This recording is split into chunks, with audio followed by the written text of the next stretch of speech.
The Channel 4... The right label, of course. Thankfully, however, some people aren't swayed by the vagaries of fashion.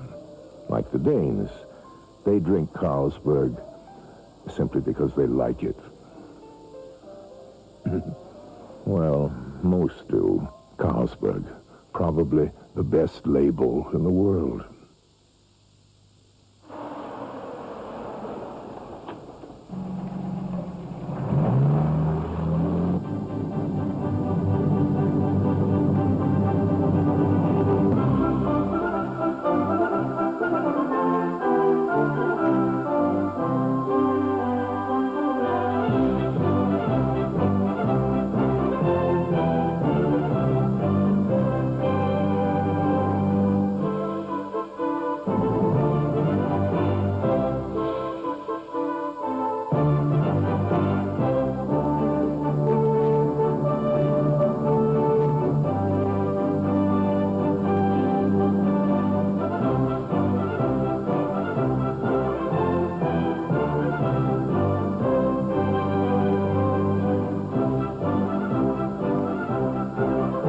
Now you know what people see in a range rover.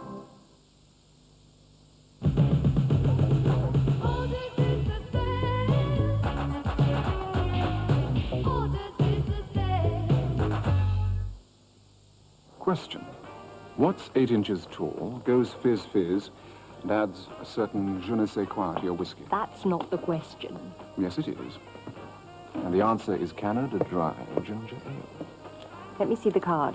It says here, what is hydrophobia? Exactly. Fear of water. Often experienced by those who prefer to mix the not too sweet yet not too dry taste of Canada Dry with their whiskey. Canada Dry. It's a question of taste. When the Italians aren't waving their hands around, they're waving their food around. Until you be heading this way, a word about your plastic. Will it let you sample the vintage vino? No. Will it help you look like Al Pacino? No. The fact is, throughout Italy, the British Barclay card is welcomed at thousands more places than certain charge cards I could mention. That's also true in Spain, in France. Just one cornetto. Isn't he in the wrong commercial? No matter where you bank, apply for a Barclay card now. If you've just taken the Pepsi challenge and discovered that you prefer the taste of Pepsi to the other cola you've been drinking, don't despair. Don't get all steamed up over those wasted years. Be happy that you've finally discovered the cool, refreshing taste of Pepsi. Discover the meaning of taste. Experience the Pepsi revelation.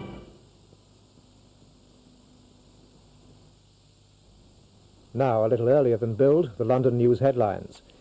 Doctors have removed a bullet from the head of a man shot when police ended a siege at Northolt. The condition of Errol Walker is said to be improving. Detectives are still waiting to talk to Mr. Walker about the death of a woman and the stabbing of a 4-year-old girl.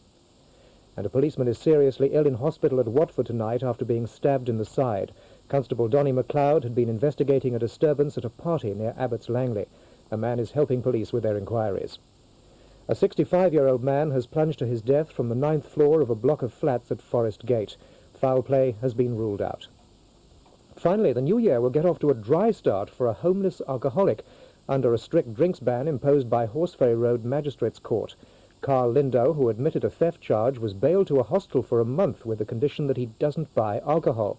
He must visit Bow Street Police Station nightly, where officers will smell his breath. Those are tonight's headlines. More from us tomorrow. Now, Clive James in Dallas.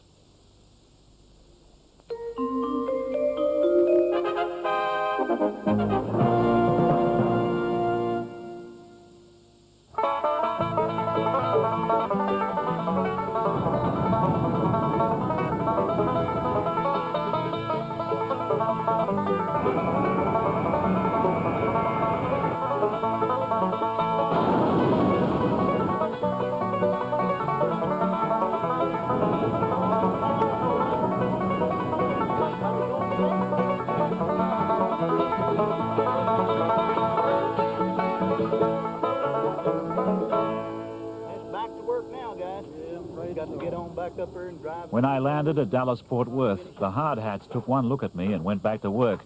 They were still building the airport. They were still building Dallas, too.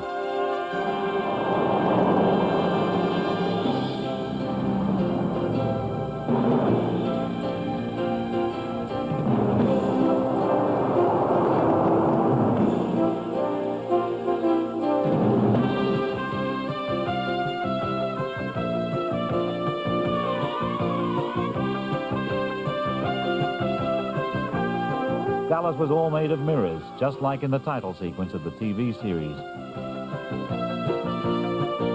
My mission was to find the facts behind the fantasy. Was living in Dallas like watching Dallas? I could afford 1 week to find out.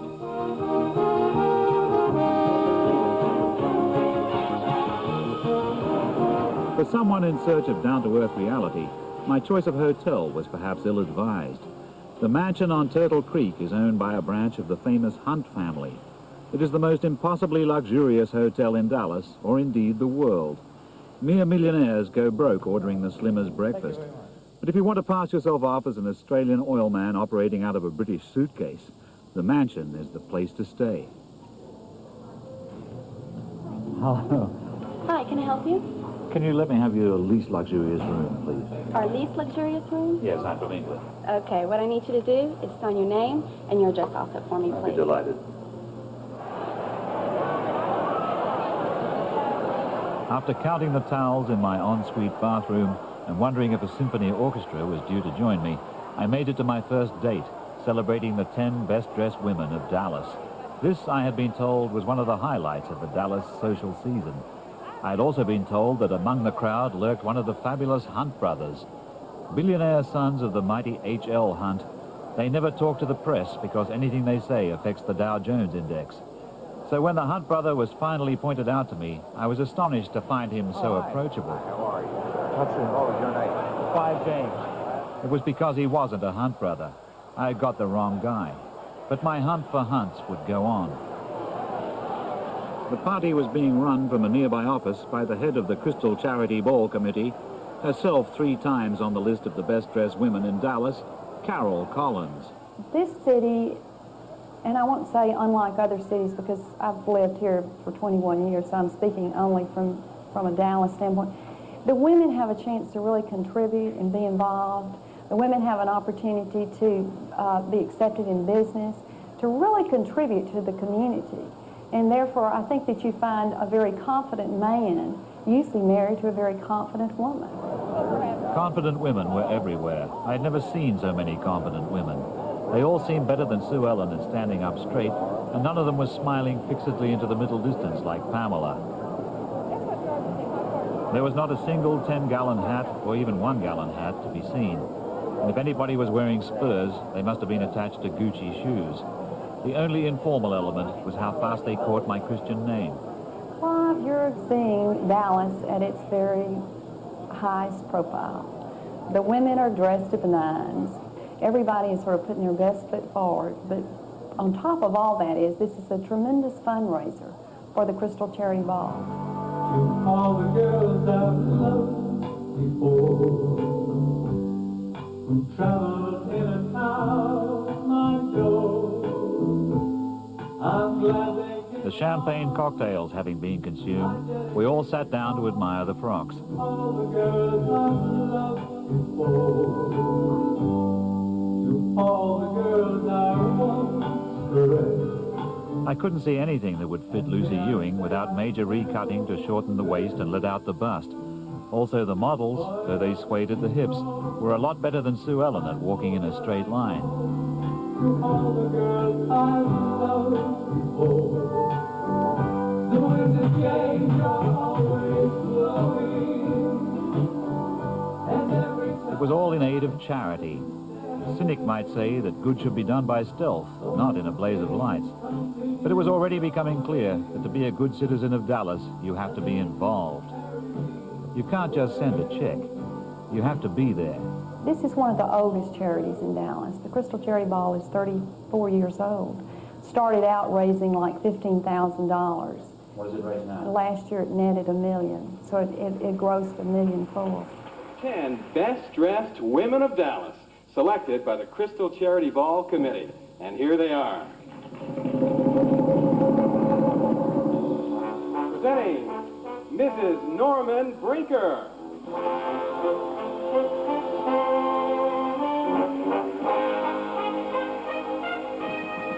Mrs. William C. Duval.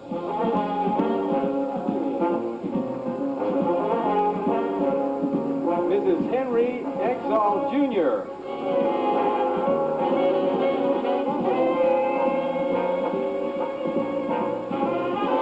Mrs. Warren Gravely Jr.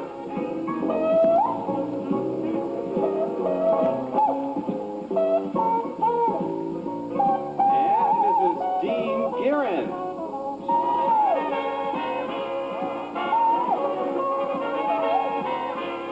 Mrs. Laura Bayou Hunt. It was a hunt. My hunt for the hunts had flushed out a female of the species. I was getting closer. Jackson.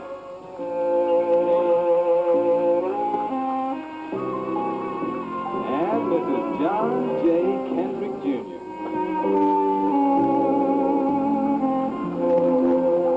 Mrs. Jack L. McDonald.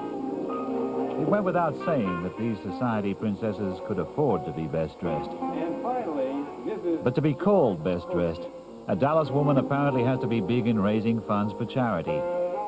Presumably, 10 best dressed women can raise 10 times as many millions as one best dressed woman or 20 averagely dressed women.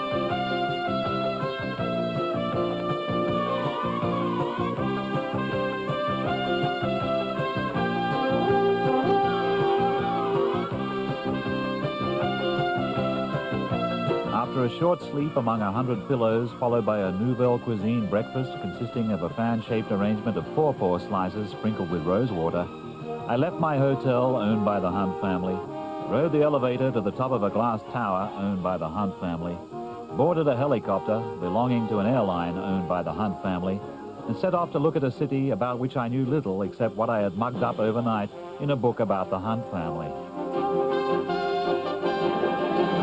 For a long time, apparently, Dallas was nothing much except a railhead. Then, 50 or so years ago, a lot happened fast. An old wildcatter and con man had a lease on a field in East Texas which had never yielded a drop of oil. He just pretended to have oil. H.L. Hunt, on the other hand, just pretended to have money. H.L. Hunt traded the money he didn't really have for the oil that the wildcatter didn't really have. But H.L. had guessed right. The oil was there. And eventually it made him so much money he never finished counting it.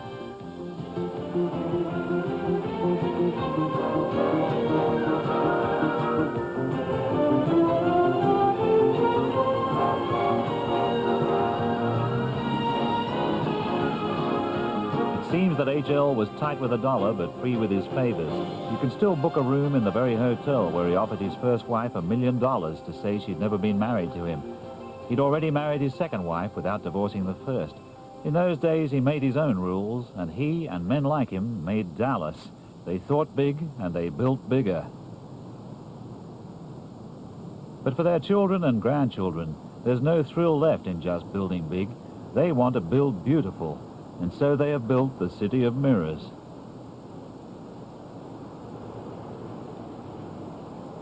The one section of the city that is still built close to the ground is the 5 entire blocks owned by the First Baptist Church, presided over by God's permanent representative in the Big D, the Reverend W.A. Criswell.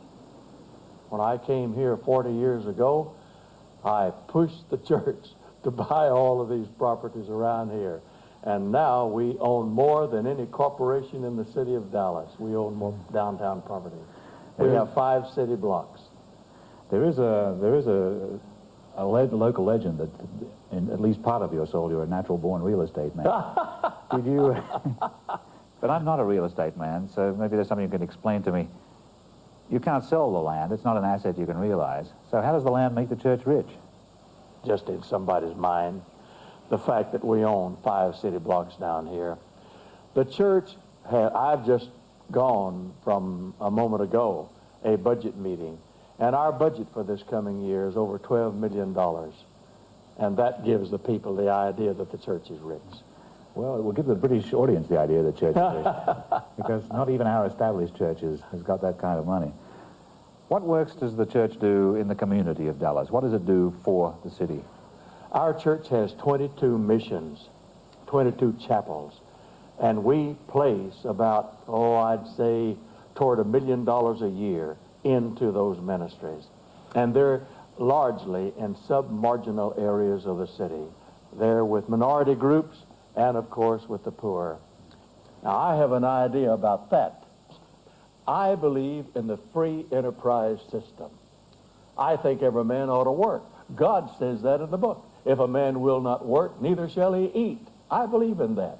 I don't believe in a welfare state. I don't believe in handouts. I think every man ought to work. I think everybody ought to work. I think they ought to support themselves. I don't think they ought to look to the government. But there must be some that can't. Who looks after them? Well, that is your charity. That's your ministry to the poor, which all of us are in sympathy with. But when you have these people by the millions who won't work, they get more from the government not working. I think the government can carry on a welfare program forever. And at the end of the forever, the people are as down and as poor and as handoutish as they were at the beginning. But if I can get a man converted and get him out of the gutter and get him out of the pub and the bar and the dive and the joint and make a new man out of him, he'll support his family, he'll get off of welfare, he'll go to work, and he'll be a wonderful citizen. Now, that's my idea of social work. Should you have been at the Republican convention? Yes, sir. Right in the middle of it. If there'd been a Democratic convention in town, would you have gone to that? No. So you're unashamedly a Republican? I'm an unashamed Republican. I think that President Reagan and Vice President Bush represent more of what I think God would have our nation be than these Democrats. Now, what is it that God would have this nation be? Right. Moral. Godly. Virtuous. Worshipful. To pray. To read the Bible. To go to church. To get right with God. And I think the Republicans represent that more than the Democrats. You think Republicans are better for business, too? Yes, sir. And I am, too. When W.A. Criswell baptized the bigamist H.L. Hunt at the age of almost 60, it was a meeting of true minds. Just before the Catholic J.F. Kennedy came to Dallas, Criswell and Hunt called him guilty of treason, raising the specter of Dallas being ruled from the Vatican, if not from the Kremlin. After the gunshots, the old red-baiting rhetoric faded away, but the book depository is still there. According to the most commonly accepted theory, the bullets that killed President Kennedy came from that window. Thanks to the TV series, when the name Dallas is mentioned, the world thinks of J.R. Ewing getting shot, not J.F. Kennedy. But did the city need the series to change its image? The assassination might have traumatized the people of Dallas, but it could also have galvanized them. Perhaps the city lived the tragedy down by growing up, by rising above it. Anyway, the cowtown has become a metropolis, and its social life cosmopolitan. Outside the house of a famous Dallas hostess, I parked my Jag among the other European cars and joined a dinner party of the currently rich and powerful. I had been assured that it would be one of the highlights of the Dallas social season. The famous hostess was Judy Kelly, and I was her guest of honor at the top table. But there's something on every night, isn't there, socially?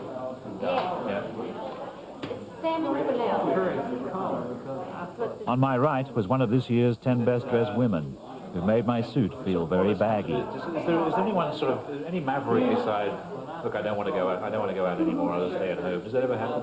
Yes, it does. And soon they're forgotten. There was no snobbery. Every man was a millionaire. Nor did the money necessarily come from old stuff like oil. One man had made his pile from selling flowers. I don't believe any circle you can't correct. Best dressed women.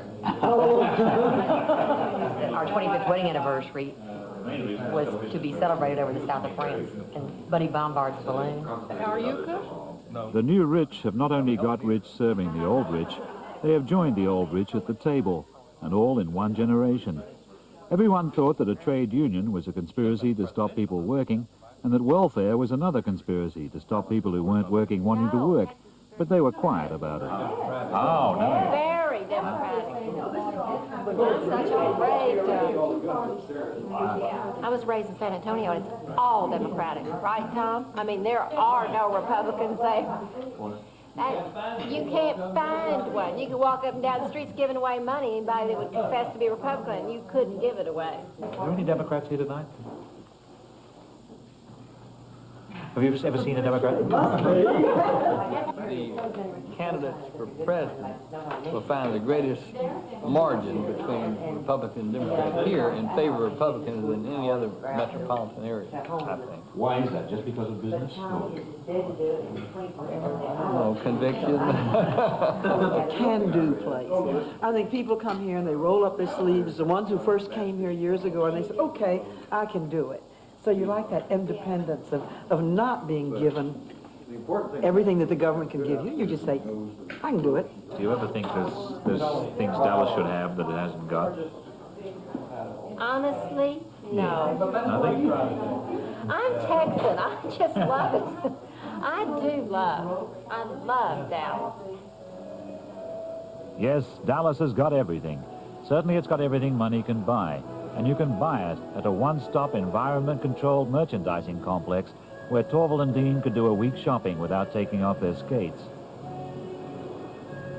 Judy and her can-do friend Martha had another day of involvement ahead of them, so they wanted to pick up a few knickknacks first.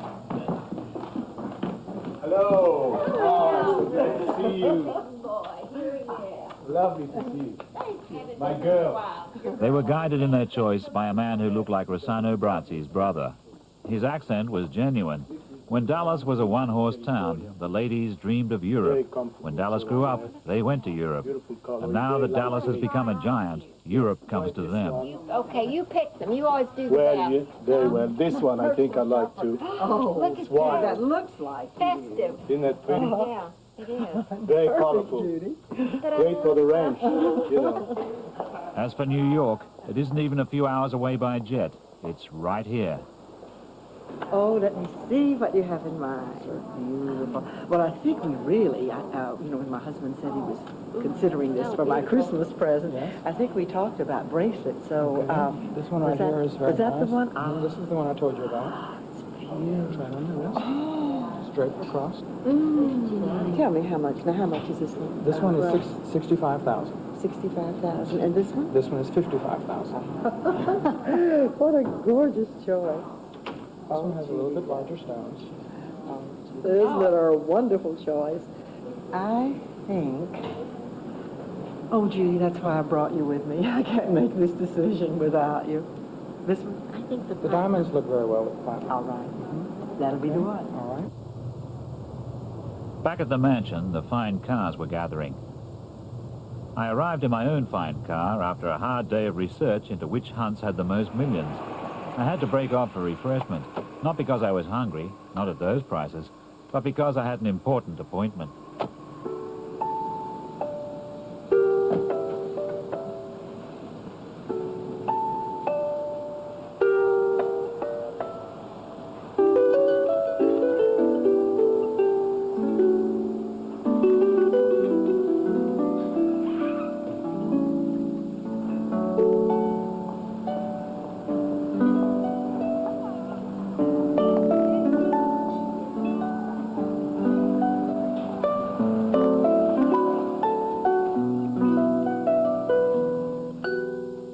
The mansion on Turtle Creek was turned into a hotel by Caroline Hunt Scholkopf, H.L. Hunt's daughter. Hanging out at the mansion is a social requirement for anybody in Dallas who can afford to drink tea priced like perfume. Ladies have tea to plan lunch, lunch to plan dinner, and over dinner plan the next ball, which will be yet another highlight of the Dallas social season. By now you could ask me anything about a family tree that grew out of a pool of oil, so I knew I was about to come face to face with my first live hunt. The girl who actually runs the hotel, Caroline's daughter, Laurie Sands. I think what's special about the mansion is we showed that you can build something new to still have old world charm. We cannot have the old buildings like you have in Europe, so we tried to copy you. And we have sort of a European flair that's not often found here in the States. Is this truly amazing hotel a one-off, or is it the first solid gold link in a chain? What do you want to do? Do you want to put one of these in every big city? Well, we just did a contract in Washington, D.C. We're going to put one in Georgetown on the Potomac River. And we recently bought the Hana Ranch Hotel in Hawaii. So we are very diversified in our hotels also. Each one we hope has its own identity, and it's not a chain. We call it a family of hotels, all very small, under 120 rooms, hopefully. How did you capitalize the mansion in the first place? Did you use funds from the family trust, or did you go out and get venture capital from the banks? Well, I think oil and gas sort of supports everything we do. Good old black crude. I don't want to sound patronizing, but you're a very tender age for a business executive. Is it easy? Yes, because my family raised me on it. I was going to board meetings since I was about 14, so I've always had a very confident air, and I really don't run anything. I sort of oversee, and I'm really a great learner. I feel like I'm just being exposed to everything, and hopefully in 10 years you can tell me I'm a great businesswoman. I think you're doing all right. It seems that the mansion has become a sort of compulsory lunching pad for the fine ladies of Dallas. Yes, and the breakfast, to come eat breakfast here in the promenade, we have all the businessmen now. You know, there used to be lunch meetings, now we have to have breakfast and lunch meetings, and we have to be very careful because we have a lot of real estate tycoons, and we have to put one on one side of the room, and you have to put the other tycoon on the other so they don't overhear each other's deals. Is the real Dallas anything at all like the version we see on television? Well, I'm sure a lot of people would argue with you, but in some ways, yes. We don't all live in the same house, but I have over 103 relatives now that live in Highland Park, and for me to drive down the street, I usually pass an aunt or a cousin, so I might as well live in the same house with all my relatives. Everybody knows everybody's business. That's right. You kind of, it's a small town. It's a big, small town. Does that mean your generation of the family live your lives rather differently from your predecessors? I think somewhat. My mother says it's because we've never lived through a depression, and that, you know, that we have, that's one of the reasons she's a pretty thrifty lady. She has no problem spending money on her hotels, but she doesn't really spend a lot of money on herself. Well, I don't have that problem, and I love clothes and jewelry. There are older members of the family, like H.L. Hunt himself took his lunch to work in a paper sack, and even Bunker Hunt's been known to stand in line for gasoline, which he probably owns anyway. Is that still a sort of family style? Well, I think my whole family, we live nicely, but we don't live very palatial. And I think that's a characteristic. I think I'm a very down-to-earth person. I'm really very practical, and I would buy a $2,000 suit over a $2,500 suit if it looked just as good. You know, it's just your numbers change a little bit. Is that a Dallas or a Hunt characteristic? Well, I think that's true of Dallas. You know, people have always accused Texas of sort of being nouveau riche and not really knowing how to handle their money. Well, all the people I know have always had money here in Texas, and it's the same old families, and they just don't get real excited about it. Presently heading an old Dallas family are Toddy Lee Wynn and his glamorous wife, Jackie.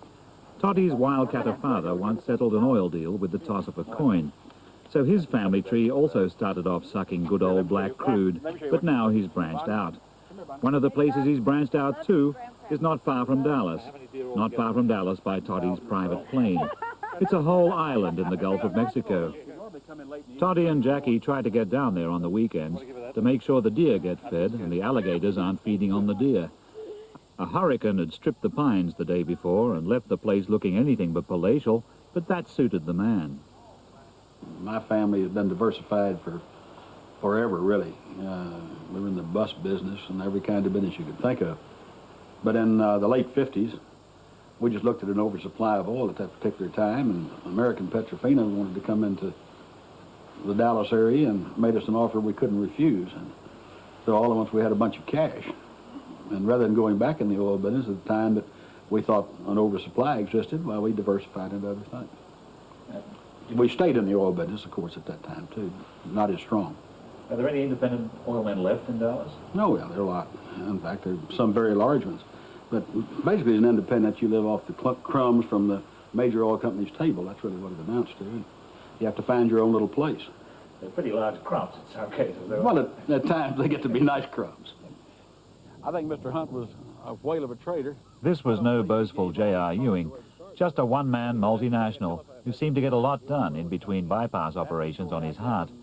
Walking down his private airfield, I tried to prove that I was a bit of a globetrotter myself.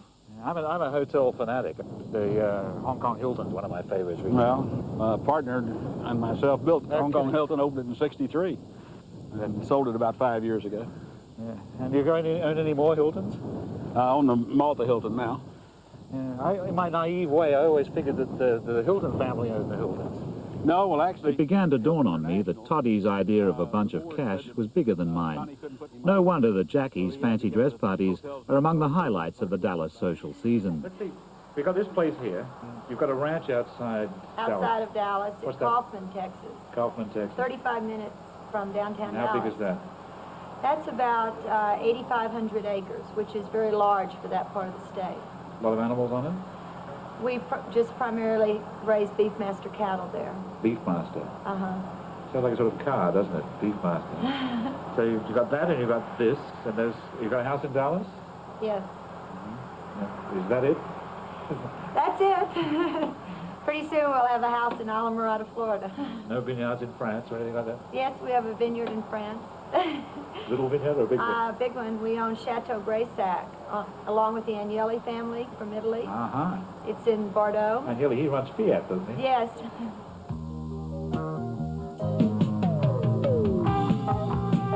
Vineyards in France would have sounded un-American to H.L. Hunt, whose old mansion still sits in lonely splendor amid unreal wealth of unused real estate, a step away from downtown Dallas. The stars and stripes that he always flew above the front lawn still flies, and nobody mentions that this was the house he fled from after JFK got shot. H.L. was afraid that after all he'd said, he'd be the prime suspect, and that the communists from Washington would come to get him and impose some dreadful punishment, such as income tax. H.L.'s many descendants and all the rest of the Big D plutocracy live much less ostentatiously in the prime residential areas to the north of the city. Real estate is now the biggest source of wealth in Dallas after oil, and you don't have to drill for it. In the usual American style, the big houses all look as if they were put up yesterday by the same elves who built Disneyland and were cleaned this morning with a toothbrush. Yet by Hollywood standards, there are no security precautions and very little vulgarity. It all looks safe and sound, like a good investment.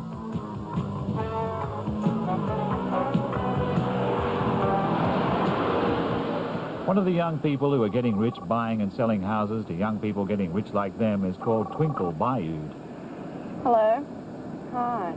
Twinkle, if you will forgive me, is a star.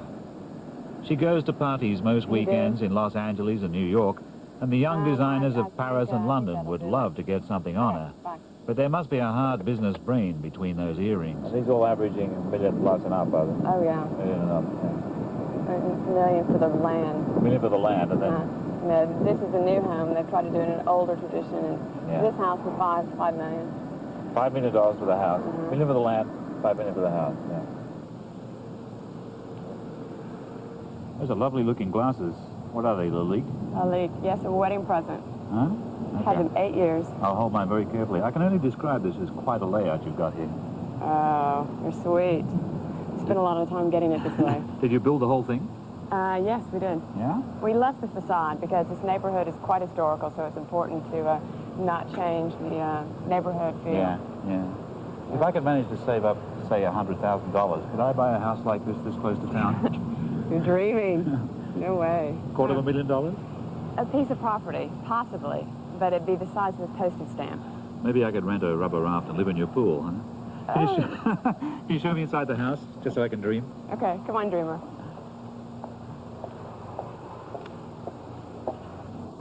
I can see already that it looks wonderful. I hear rumors that the house is up for sale, Twinkle. It's true. Yeah?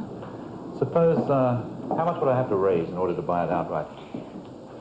Well, $2.9 million. But for you, Clive, 2.8. I think I almost dropped my Lalique. Oh, God, please, have a seat. Thanks very much. Twinkle, would you describe yourself as a normal Dallas lady? I don't know. I mean, you spend a lot of time sitting around planning charity balls, stuff like that. I do work on charities. I'm one of the chairmen for the USA this year, and it's just about killed me. It's hard work, and charities are important in my company. It's given a lot of money, but then it's a lot easier to write a check than to give yourself and your time. I read your life story in glossy magazines in about 3 different languages, and they all say that you started off as a bank teller. Is that true? Yes, yes. I was terrible, the worst. I could never come out with the proper amount of money at the end of the day. I was always, short. So how did you get started in real estate if you couldn't add? It's amazing, isn't it? Well, real estate was a vehicle. It could have been anything. I was in the mood to do something and succeed, and I had a lot of energy. And real estate was there, and I just took to it. That's it. A lot of people down here got a lot of energy. What else did you have to offer as a unique selling proposition? Well, actually, I was one of the first young people in real estate, and now there are quite a few. And I think that worked against me, because you don't really trust a young person, but I was incredibly honest and sincere, and knowledge is power. And salesmen, and you all call them estate salesmen, but real estate salesmen kind of had an image, and still do, unfortunately, of kind of being like used car salesmen. You can't really trust them. And I was always dead honest and sincere and knowledgeable, and that's really what got me on the road. Do you think Dallas is still a place where young people can make it from scratch? Dallas is diversified, and it really is perhaps the last city that you can truly achieve the American dream, where you can come from nothing and make it big, as far as you want, whatever you envision. You envision $1 million, you can go for that. You envision having your own company. It's a city of entrepreneurs, and that's terrific. I mean, that's what this country was built on, and that's why people come here. Twinkle, what other fields are still open? I mean, you can't come to Dallas and make a fortune out of oil anymore, can you? Well, possibly. I've never hit a dry well. I have, often. But maybe I should have been born in Dallas.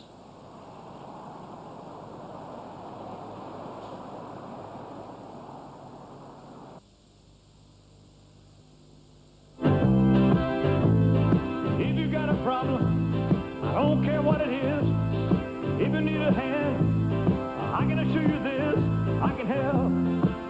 I got 2 strong arms and I can help. Do you know where you're going to? Do you like the things that life is showing you? You don't have to say you love me, just be close at hand. Step inside, love. Let me find you a place. Every breath you take, every move you make, every bond you break, every step you take, I'll be watching you. British Rail have come up with something called Customer Care School. By now, most of our people have attended. We hope you'll notice the difference. Sorry seems to be the hardest word. British Rail. We're getting there.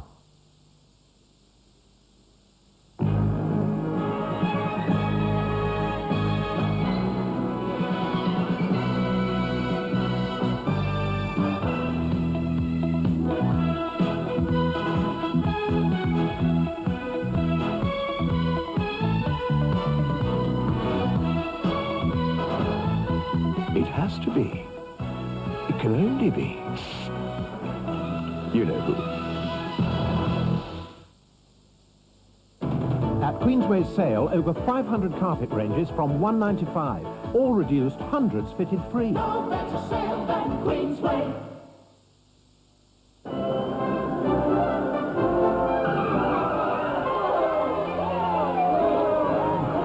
Good job I was drinking Barbican. At Pizza Hut, enjoy a pizza as deep as you like. Just order as many toppings as you want.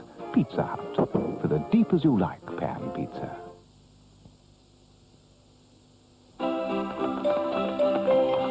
From the beer halls of fame shine out 2 gallant names, twin champions of Whitbread best beer. And one had this theory on drinking our beer, he was Abdullah Bulbul Amir. As a rule, said Abdul, gravitational pull makes you sup standing up at the bar. Then a voice did declare, Whitbread's best in a chair. It was Ivan Skavinsky Skavar. Well, those Gamgee old dukes fought it out, nail and tooth, but neither of them was correct. Sitting down, standing up, Whitbread's not all that fast. But the best dress needs no etiquette.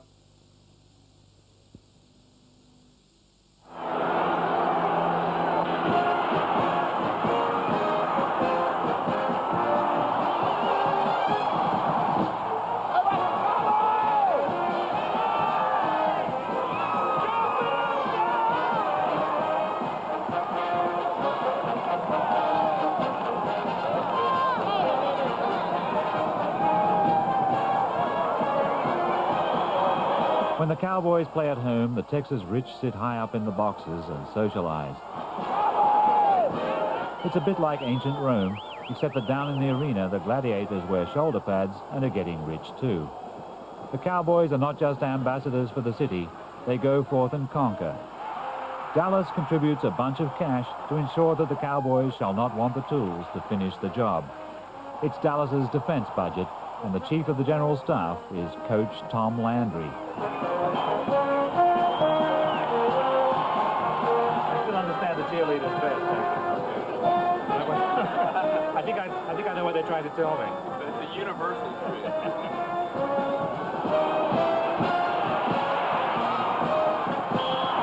Now what's happening? Commercial. Oh, we're stopping for the TV commercial.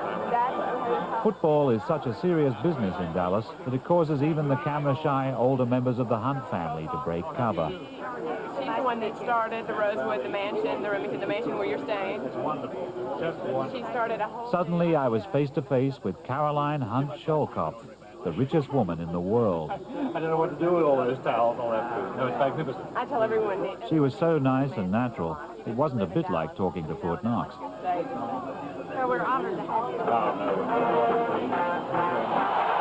I cursed myself for having missed an opportunity. I could have asked her for a few financial tips, such as how to order dinner at the mansion on Turtle Creek without having to sell my Jaguar first. When we turned around to watch the game again, the Cowboys were winning it in the final minutes. The can-do boys had done. Dallas had got what it paid for.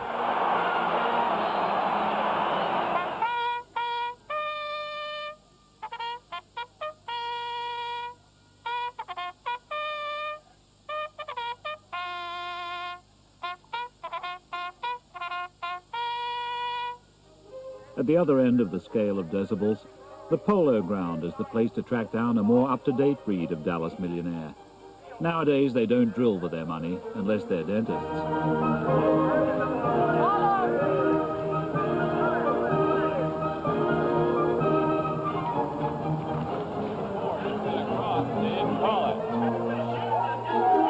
Norman Brinker rode for the United States in the Helsinki Olympics and later went on to make the first of several fortunes in the next step up from fast food.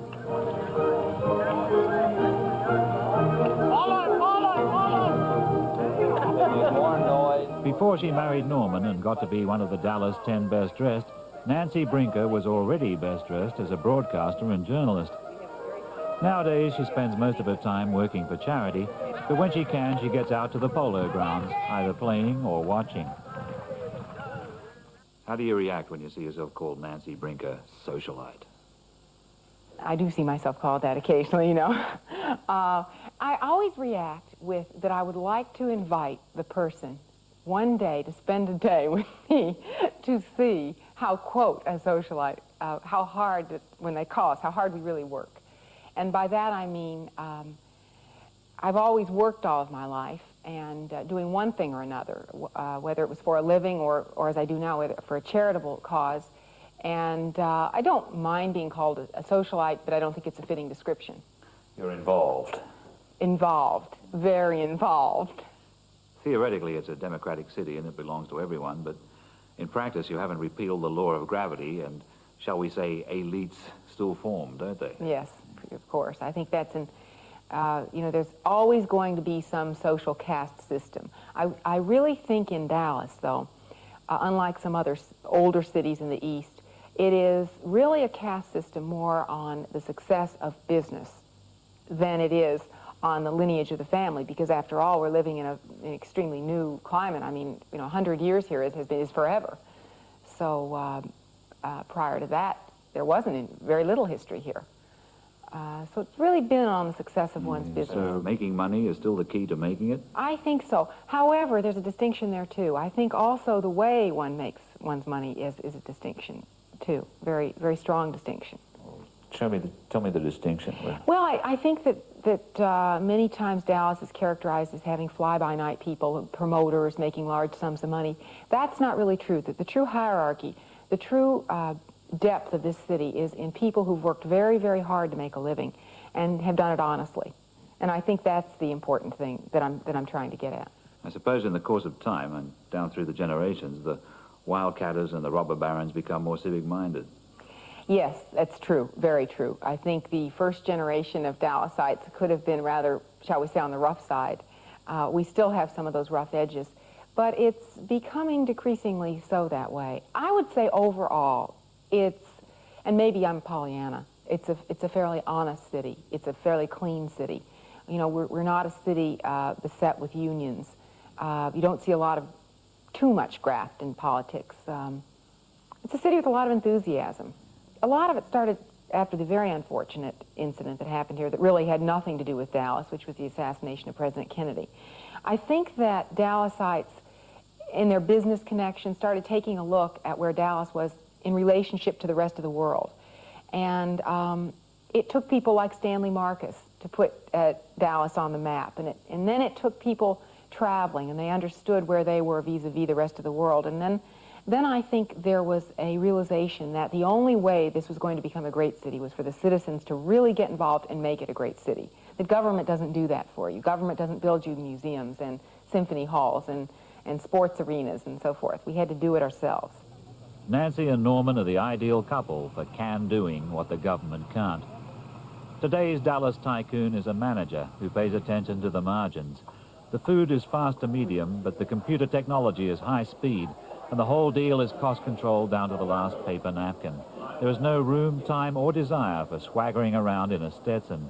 Blue suit sophistication rules. Tell me about your career. How did you start off, and how did you get to where you are? Well, I started with a very small company when I graduated from college in 1957. It was a little company that had 7 restaurants called Jack in the Box, which was a drive-through fast food service restaurant, and started growing very rapidly, and I was with them from 1957 to 1964. I became a partner and a general manager, and decided I wanted to do something on my own. So I resigned in 1964 and started Steak and Ale. And here in Dallas, in 1966, we put up $11,000, borrowed $5,000, and never put up any more of our own money personally. But we borrowed and then went public in 1971, and then merged with Pillsbury in 1976. And today, Steak and Ale, which includes the Steak and Ale and Bennigan's, which is another concept that we started in 1976, has sales of about $700 million, employs about 35,000 people, and is the #1 casual dining restaurant company in the United States. But you moved on. Yes, I did.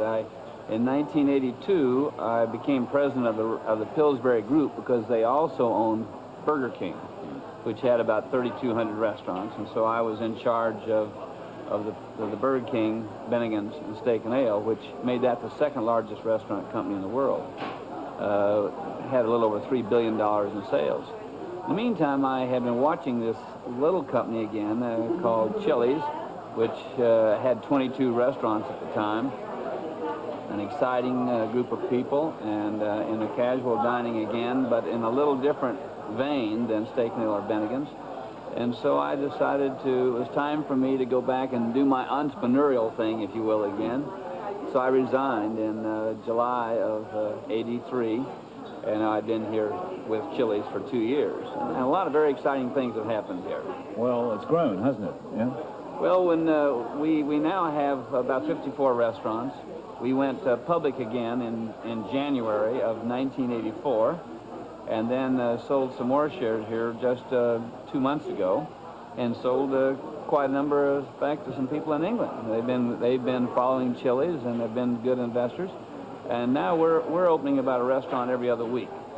By the end of this year, this fiscal year, which is July 1st, we'll have about 90 restaurants and be doing a business at the rate of about 175, $180 million a year at that rate 1 year from now.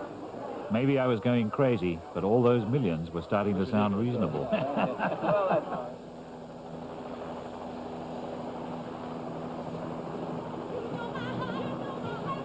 As the sun set on the City of Mirrors, business gave way again to another night of social highlights, which are all for charity and thus count as work too, but you get to dance while doing them. I got to bop with Nancy Brinker and was able to show her a few neat tricks of footwork from the late 50s. You know I need you.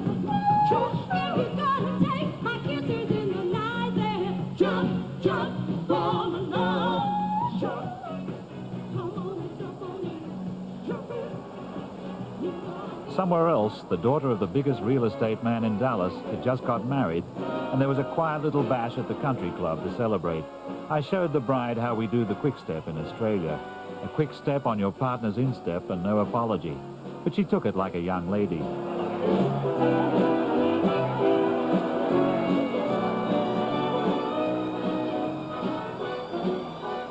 Later still, there was a guest star at the mansion to launch a new fragrance with her name on the bottle. Oh, it's so wonderful of you to come to town. It was Sophia Loren. The Dallasites all turned up to be received. She was worth it, wasn't it, girl? You got in last night. A lot of faces were growing familiar. I was somehow not surprised to see Sophia in Dallas. By now, I wouldn't have been surprised to see the Pope. At this rate, the whole world would end up in Dallas, and I wouldn't have to go home.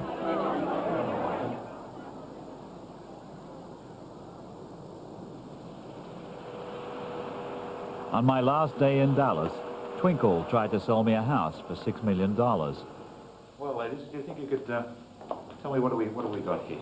This is the living room, which is an understatement. It's an elegant room with special lighting, hand-scraped floors, all the amenities of the old combined with the new. Right? That's one thing that's so great about this. Maybe I was feeling a bit hand-scraped myself, but frankly, I couldn't see where the $6 million had been spent, unless the chintz curtains had been hand-sewn by Nancy Reagan. All the luxury looked as if it was delivered yesterday in a refrigerated van. Then it transpired that the high price tag was due to something hidden in a cupboard. Ta-da! This computer does everything. Everything in the house is run through the central computer. I mean, the phones, the security system, the fire alarm, the gas sensors, the mechanical, the electrical, all the air conditioning, everything is run through the central computer. And it really works. It's very energy efficient, and it makes sense. Show me how it runs the security system. I mean, it locks the doors for you. Yes, you can do that too. You can do, I mean, it has thousands of different things. It's thousands of different programs. Can we see it do that? Can we see it lock the door? For instance, going out for the evening, you want to turn the burglar alarm on. So what I do is try to set the alarm. I was impressed, but not exactly thrilled.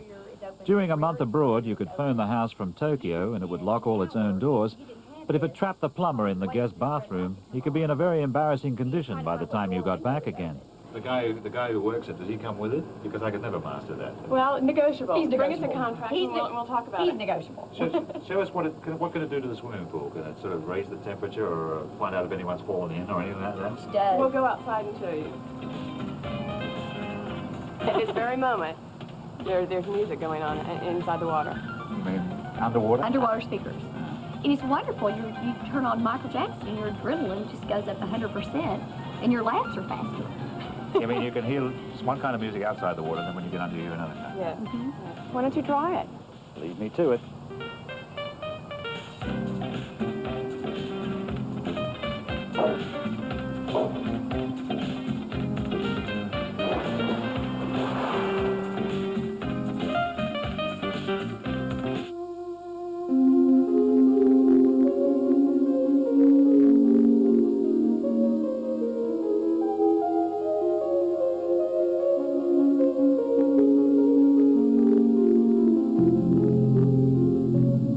if I lived in Dallas, I'd spend a lot of time down here. It's the only place to go if you want to remain uninvolved.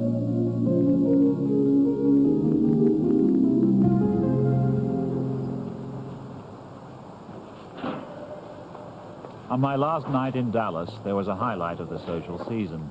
We had this marvelous garden party planned for outdoors overlooking White Rock Lake, and the rain came. Unexpected Texas weather.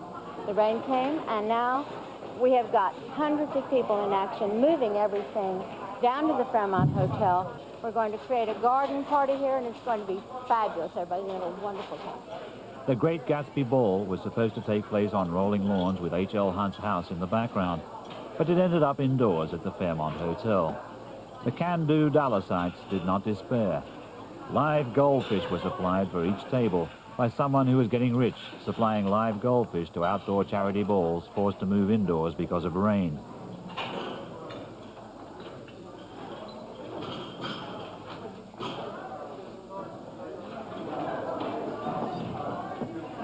The place was still being transformed when the guests began to arrive in cars that were big enough to hold the ball in if it started raining inside the hotel.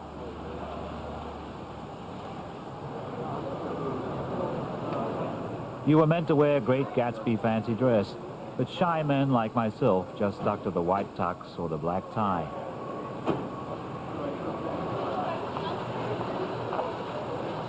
Hello, good to see you, Joe.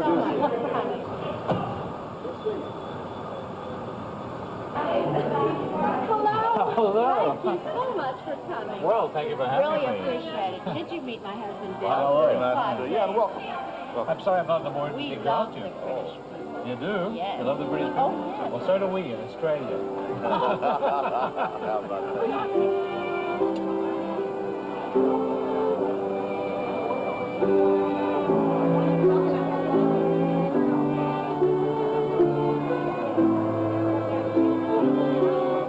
The usual $1 million was being raised for charity.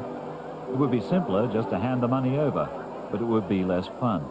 They would all be less involved with the city and with one another.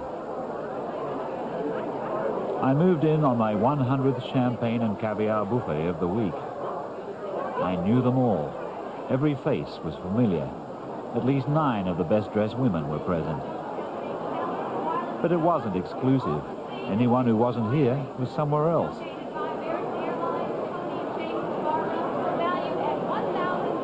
The social season lasts all year, and every night is a highlight.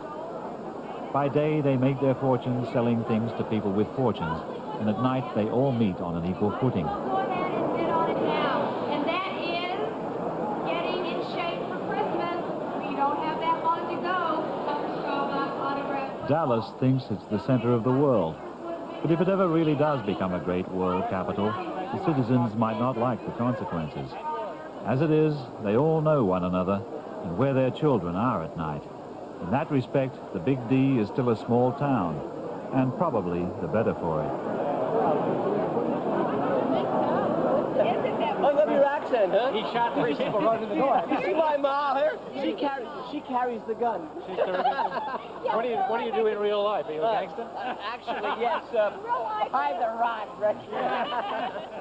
What do you do in real life? I work for him. Who's the boss? He carries He's all my the... protector, my enforcer. Okay, what do you do in real life? I sell food products. What do you do in the day when you're not doing this sort of thing? I'm in the real estate business. We now have 1 hour and 1 minute And left. you've got to many charity balls during the year? Many. Yeah? And you know everybody here? Yes, quite a few of them. Yes, the best friends You see each other all the time, do you? Oh, yes. Same people. It is marvelous. Ball after ball, charity after charity. We go on and on and on. Joe wants to go to all of them, and I don't. That's true. How do you decide which ones you want to go to? The opera ball this year is going to be a Venetian Carnival. It's going to be on Saturday, November the 2nd at the Sheraton Dallas Hotel. It's going to be a very exciting event. Is absolutely everybody going to be there? Absolutely everyone.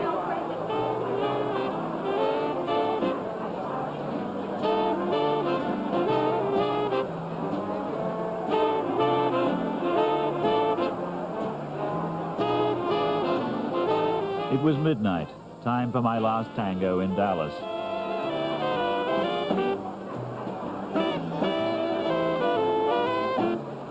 The pretty lady's name wasn't Hunt, but it was Marcus, as in the department store where you can buy anything up to and including an executive jet tailored to your inside leg measurement.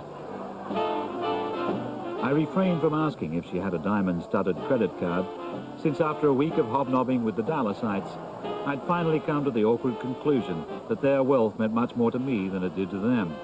They were all wealthy. The idea that if you don't tax the rich, they will buy things, and so make everyone else rich too, seems to work in Dallas, which was lucky enough to come up from nowhere, to make something from nothing. The rest of us are stuck with what we've got.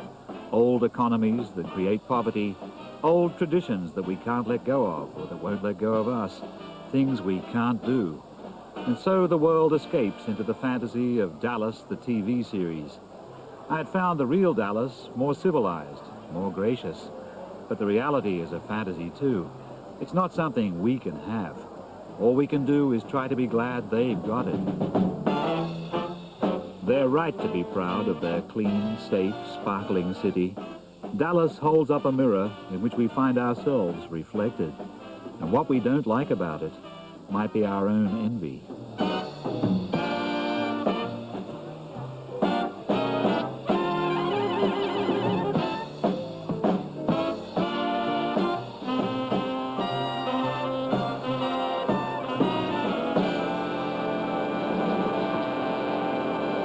Wonderful, thank you.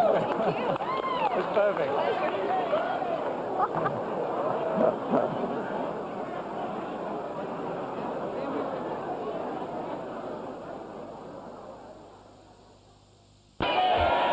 And hello to all you people who have